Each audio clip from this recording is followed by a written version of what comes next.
देश ने बगैर संवैधानिक पद पर बैठे हुए सुपर पीएम 10 साल तक देखा है।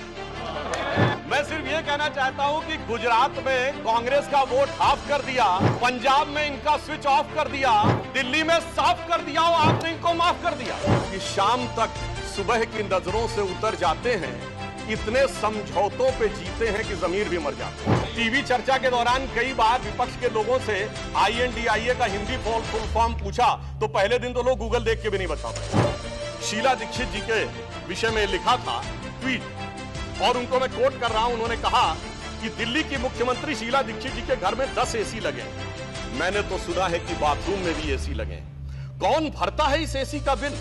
आगे वो कहते हैं मेरा तो कलेजा कांप उठता है ये सोचकर कि दिल्ली की 40% जनता झुग्गियों में रहती है तो कोई मुख्यमंत्री ऐसे आलीशान घर में कैसे रह सकता है। कि शीला दीक्षित जी जहां भी होंगी उनकी रूह को बहुत तकलीफ हो रही होगी कि जब उनके ऊपर ऐसी बातें करने वालों के साथ वो सारे लोग आज आकर खड़े हुए होंगे। एक्सपेरिमेंटल पॉलिटिक्स कई बार बड़े विचित्र परिणाम भी देते हैं। अब किसी नए नवेले प्रयोग को आजमाने का वक्त नहीं है, बल्कि आजमाए हुए मोदी जी के नेतृत्व को चमकाने का वक्त। माननीय सभापति महोदय, आज जब इस राष्ट्रीय राजधानी क्षेत्र विधेयक के ऊपर मैं समर्थन करने के लिए खड़ा हुआ हूं, तो पहले मैंने विपक्ष के विद्वान वक्ता महोदय का वक्तव्य सुना तो मुझे विचित्रता का अनुभव हुआ और संपूर्ण विपक्ष को देखकर विस्मय हो रहा है। विचित्रता इसलिए कि उन्होंने कहा कि I have not seen any parallel anywhere, तो मैं भी कहना चाहता हूं ये पहली बार ऐसा हो रहा है कि किसी देश की राष्ट्रीय राजधानी में उस देश की केंद्र सरकार की शक्तियां उससे अधिक शक्तियां किसी और की होनी चाहिए। मेरे विचार से दुनिया में ऐसा कोई दूसरा उदाहरण देखने को नहीं मिलेगा। So I support what Abhishek Manu Singhvi ji has said, I am unable to find parallel anywhere in the world. दूसरा विषय जो मैंने कहा कि विस्मय का अनुभव क्यों हो रहा है, अभी देखिए उन्होंने 2 बार सुपर सीएम प्रयोग किया कॉन्स्टिट्यूशनल पद पर बैठे हुए व्यक्ति के लिए, मगर महोदय इस देश ने बगैर संवैधानिक पद पर बैठे हुए सुपर पीएम 10 साल तक देखा है। और मैं ये कह रहा हूं कि अभी मैंने कितना सुंदर सामंजस्य देखा कि उन्होंने कहा कि समय कम हो रहा है, तो आम आदमी पार्टी वालों ने कहा हम भी समय देने को तैयार हैं। सारे विपक्ष को देख के विस्मय होता है कि कांग्रेस पार्टी जिसका कि 3 राज्यों में स्थिति यह रही कि गुजरात में वोट हाफ कर दिया, बिल्कुल बता रहे हैं, सुनिए तो, अरे सुनिए तो, बता रहे हैं। Sorry, honorable members. One second. Dr. Abhishek Singhvi was heard in rapt attention. This is the decorum of the house.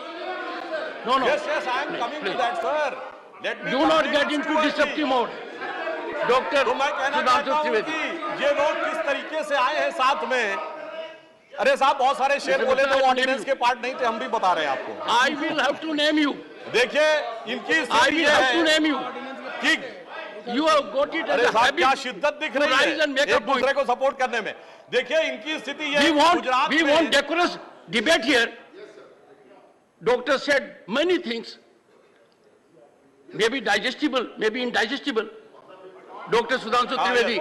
मैं सिर्फ ये कहना चाहता हूं कि गुजरात में कांग्रेस का वोट हाफ कर दिया, पंजाब में इनका स्विच ऑफ कर दिया, दिल्ली में साफ कर दिया और आपने इनको माफ कर दिया।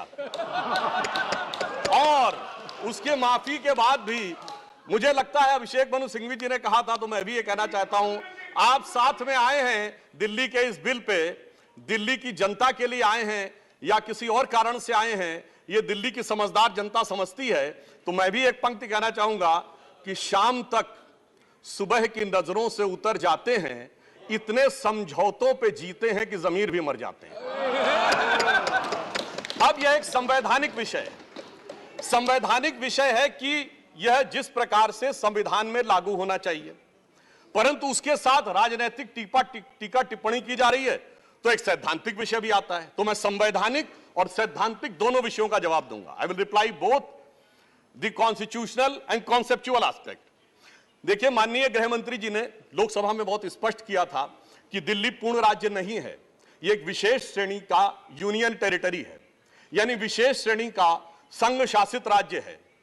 वैसे मुझे लगता है संघ शब्द आते ही बेचैनी ज्यादा हो सकती है दूसरी तरफ, और संघ शासित से बेचैनी और हो सकती है, इसलिए मैं यूनियन टेरिटरी वर्ड प्रयोग करूंगा। It is a special category of union territory. और वैसे भी आजकल अंग्रेजी के प्रति मोह बहुत ज्यादा है, क्योंकि अपने गठबंधनों का भी नाम अंग्रेजी में ही ज्यादा रखा जा रहा है। संविधान में जो भाग 8 में उल्लिखित, वैसे तो जब मैंने टीवी चर्चा के दौरान कई बार विपक्ष के लोगों से INDIA का हिंदी फुल फॉर्म पूछा, तो पहले दिन तो लोग गूगल देख के भी नहीं बता पाए। खैर, अब मैं कहना चाहता हूं कि संविधान के भाग 8 में उल्लिखित प्रावधानों के अनुसार, अरे सुनिए बात, देखिए संविधान के भाग 8 में उल्लिखित प्रावधानों के अनुसार अनुच्छेद 239 से 242 तक संविधान में इस विषय का पूर्ण वर्णन है। अनुच्छेद 239AA में इसका विशेष प्रावधान किया गया है। यदि उसके क्लॉज को 239AA3B को देखें तो संसद को दिल्ली संघ राज्य यूनियन टेरिटरी से संबंधित किसी भी विषय पर कानून बनाने का पूरा अधिकार है। इसमें किसी भी प्रकार का कोई संशय नहीं है।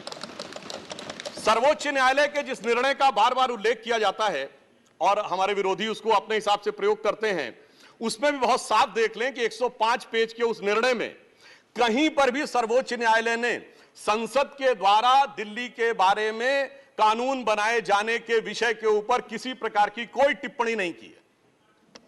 इसके बाद भी न्यायालय के आदेश में पैरा 161 और 162 को कई बार उल्लेख किया जाता है, परंतु यदि पूरे संदर्भ में देखें तो पैरा 86, 95 और पैरा 164F को पढ़ें तो वहां पर संसद के द्वारा दिल्ली के संदर्भ में किसी भी विषय के ऊपर कानून बनाने की शक्तियों का विधिवत अनुमोदन है, कहीं पर निगेशन नहीं है।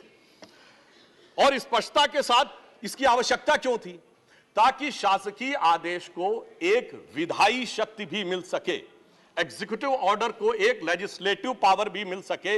इसलिए उस अस्पष्टता को दूर करने के लिए, to remove any an iota of suspicion, यह आवश्यक था। इसलिए मैं इस बिल का समर्थन करता हूं। अब कई बार लोग कहते हैं साहब अध्यादेश की आवश्यकता क्यों थी?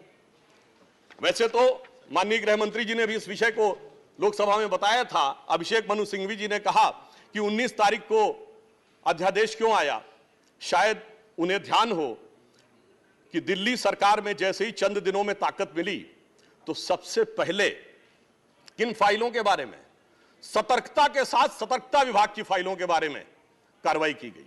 मीडिया में प्राप्त समाचारों के अनुसार सतर्कता सचिव ने यह रिपोर्ट किया कि रात 9 बजे मंत्री के द्वारा उनको कॉल किया गया, सुबह 3 बजे तक वह कार्रवाई चलती रही, 76 से अधिक फाइलें मंगाई गईं और उन्होंने उपराज्यपाल महोदय को यह आशंका भी व्यक्त की कि उसमें कई ऐसी फाइलें थीं जो कि गोपनीय थीं और उसके अनुसार उन फाइलों में किसी भी प्रकार की छेड़छाड़ भी संभव है।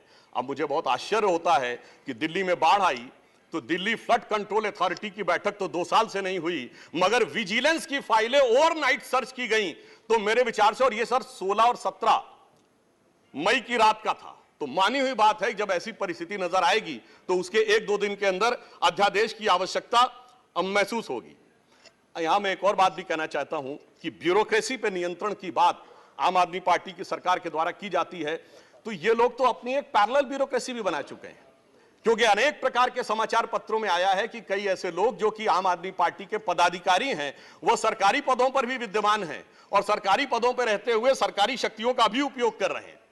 वैसे ये लोग बहुत दावा करते हैं कि उन्होंने बहुत सारी चीजें फ्री दिया, कुछ 100 रुपए दिल्ली की जनता को कुछ मामलों में फ्री मिला और अपने लोगों को कई मौकों पे, कई जगहों पे, दर्जनों से ऐसे लोग हैं जिनको लाख लाख 1.5 लाख की तनख्वाहें मिली। और यदि आरोपों को देखा जाए तो करोड़ों रुपए के घोटालों के आरोप हैं। एक कहावत होती है, माले मुफ्त दिले बेरहम।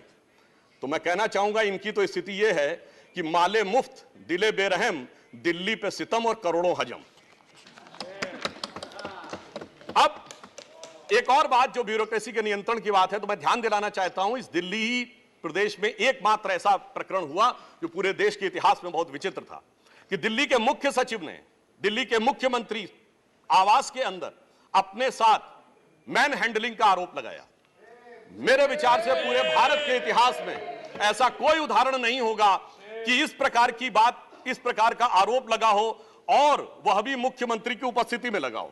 यह दर्शाता है कि ब्यूरोक्रेसी को नियंत्रण करने की जो छटपटाहट है उसमें वास्तविकता में वो फितरत क्या है। और मैं एक टेक्निकल पॉइंट कहना चाहता हूं, दिल्ली का कोई स्टेट कैडर नहीं है। जैसे राज्यों का कैडर होता है तो राज्य का मुख्यमंत्री उस कैडर को नियंत्रित करता है।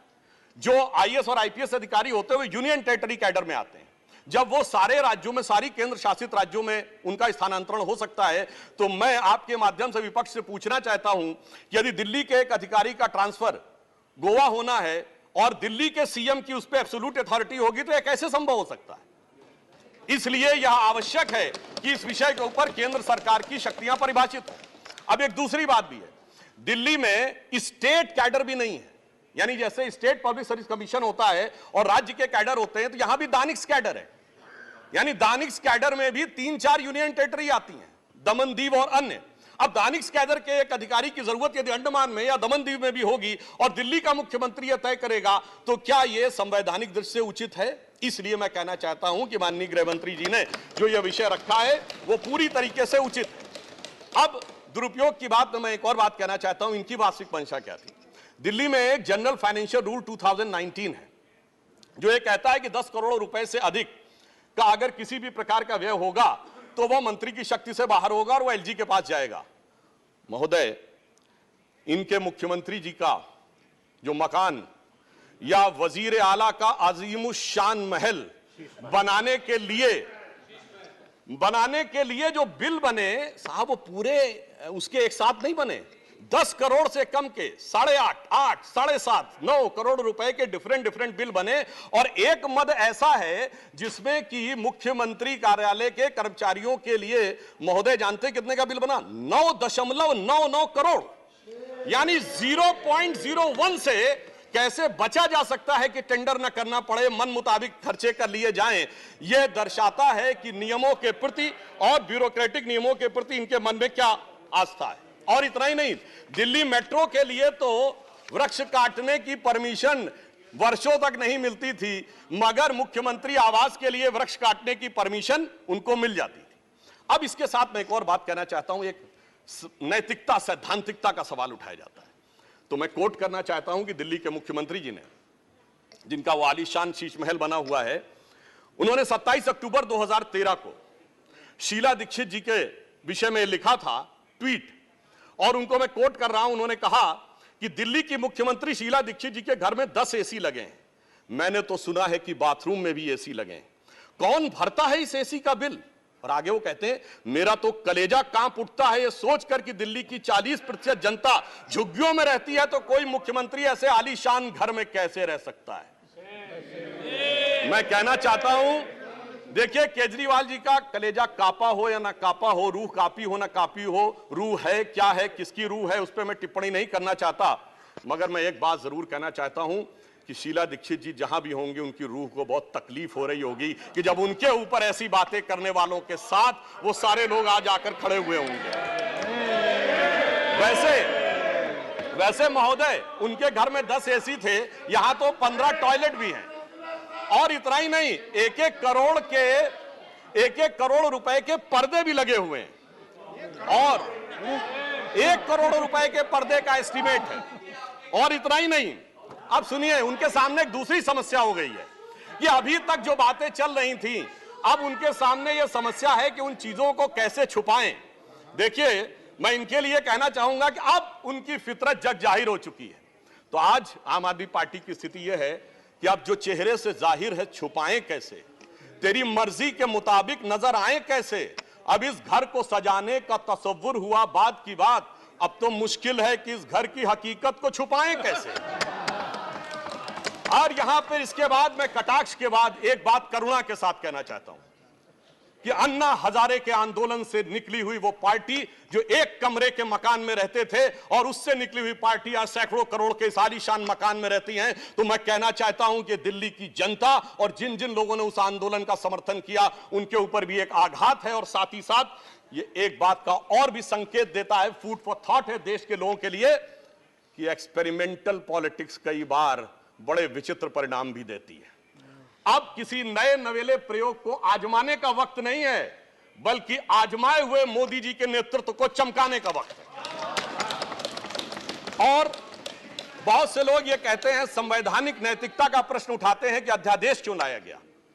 अध्यादेश के लाने का तात्कालिक कारण मैंने बता दिया, और वैसे मैं अपने विपक्ष के लोगों के सुलभ संज्ञान के लिए बता देना चाहता हूं कि इन लोगों ने कितनी बार अध्यादेश लाए हैं। नेहरू जी की सरकार में 70 बार, इंदिरा जी के जमाने में 77 बार, राजीव जी के समय में 35 बार, नरसिम्हा राव जी के समय में 77 बार, मनमोहन सिंह जी के समय में 61 बार, और जो यूनाइटेड फ्रंट गवर्नमेंट बनी थी भाजपा विरोध में, उसमें 1.5 साल में 77 बार। तो मुझे लगता है अध्यादेश का विषय उठाने से पहले इस अंक गणित को भी देख लेना चाहिए। अब मैं एक और बात कहना चाहता हूं, जो संविधान की दुहाई देते हैं उनके लिए। ये तो वो लोग हैं सभापति महोदय जिनकी संविधान में क्या आस्था है। इन्होंने संसद के द्वारा पारित सीए कानून के खिलाफ विधानसभा में प्रस्ताव पारित कर दिया। यह संविधान का सम्मान है। और वो सिटीजनशिप अमेंडमेंट एक्ट था। नागरिकता का विषय तो पूर्ण राज्य का भी विषय नहीं हो सकता, और तो उसके बावजूद दिल्ली सरकार ने पारित कर दिया। तो इसका अर्थ हुआ कि ये जिस प्रकार के कार्य करते हैं उनका संविधान में कोई आस्था नहीं है। और अभिषेक मनु सिंघवी जी अभी कह रहे थे इलेक्टेड गवर्नमेंट, तो मैं याद दिलाना चाहता हूं, after the 72nd and 73rd constitutional amendment there are 3 tier of government, जिसमें एक म्युनिसिपल और जिला पंचायत, एक स्टेट और एक सेंटर। तो मान्यवर, ये तो राजीव गांधी जी लाए थे। तो आपके मन में ना ऊपर वाली इलेक्टेड गवर्नमेंट के लिए सम्मान है, ना नीचे वाली, क्योंकि चंद महीने पहले तक तो ये एमसीडी से भी लड़ते थे और दिल्ली से भी लड़ते थे। तो जब आप कॉन्स्टिट्यूशनल वैलिडिटी की बात करें तो मेरे विचार से तीनों गवर्नमेंट की बात होनी चाहिए, और केंद्र सरकार के संबंध में केंद्र से अधिक संवैधानिक शक्ति इलेक्टेड गवर्नमेंट में इस विषय के ऊपर किसी और की नहीं हो सकती। और मैं एक और बात वेदना के साथ कहना चाहूंगा, ये तो वो लोग हैं जिन्होंने गणतंत्र दिवस की परेड पर भी संवैधानिकता की बात करते हैं, जिस दिन संविधान लागू हुआ उसकी पूर्व संध्या पे प्रदर्शन किया था। महोदय, मैं बताना चाहता हूं कि जिस समय इमरजेंसी लगी थी तब भी हमने कभी 15 अगस्त और 26 जनवरी के दिन राजनीति करने का प्रयास नहीं किया। तो वो लोग जब संवैधानिकता की दुहाई देते हैं तो बहुत आश्चर्य लगता है। और जब बार बार यह स्पष्ट किया जा चुका है कि फुल स्टेट नहीं है महोदय, मगर ये फुल स्टेट से भी संतुष्ट होने वाले नहीं है।